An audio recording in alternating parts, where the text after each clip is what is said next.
Türlü төсле шарлар, очык төсле аквагрим, кызыклы уеннар һәм бәйгеләр бүген барысы да бушлай. Нибары күтәренке кәеф һәм күңел ачу теләге генә сорала. Бәйрәмне ачып, алалар балаларга ихлас теләкләрен җиткерде.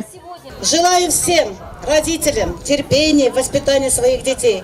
Детям, чтобы они приносили только эти дети вам радость. Тәрбиягә алган гаиләләрдә үсүче 122 бала җәйге лагерьларда ял итеп өлгергән. Тагы дистәләгән малай кыз тиздән чемоданнарын җыя башлый. Бәйрәмдә тәрбиягә бала алган авыллар, Мамык һәм Иске Чаллы шефлары, шулай ук иганәчеләрдән Заречный һәм Шияле алан лагерьларына юлламалар тапшырылды. Бердәм Россия партиясының Нурла җирле бүлекчәсе дә кыйммәтле бүләкләр өләште.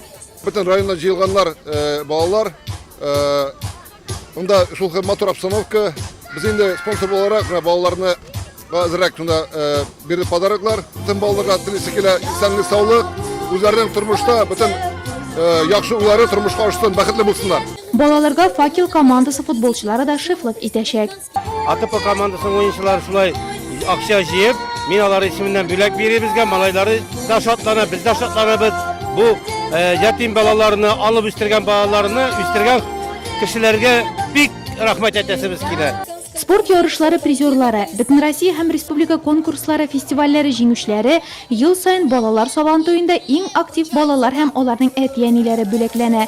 Быел Живодеровлар гаиләсе елның иң әйбәт гаиләсе исеменә һәм кубокка лаек булды. Я сама являюсь матерью двух. Мин тәрбиягә алган ике кыз, Анастасия һәм Натальяның әнисе. Анастасия бүгенге көндә Симферополь шәһәрендә пешекче булып эшли. Наталья 9-нчы сыйныфны тәмамлады. Ул спортны ярата, волейбол уйный. Күп тапкыр район чемпионы булды. Район җыелма командасы составында ярышларга барды. Үзем физик культура укытучысы, сәламәт яшәү рәвеше алып барам. Балаларымны да шуңа өндим. Авылда һәр чак волейбол, шаңгы, җиңел атлетика буенча ярышлар оештырам. Шуңа да мине балаларым ярата, хөрмәт итә дип саныйм. Рекламирую спорт. В Нурлатском районе проживает 244 семьи. Нурлат районында 244 гаиләдә 400 бала тәрбияләнә. Бу гаиләләр бәхетле. Аларның балалары шатлыклы даирәдә сәламәт булып үсә. Мин аларны батыр гаиләләр дип саныйм. Чөнки баланы тәрбияләү ул зур хезмәт. Аның белән ил горурланырлык итеп тәрбияләү фидакарлык дип уйлыйм.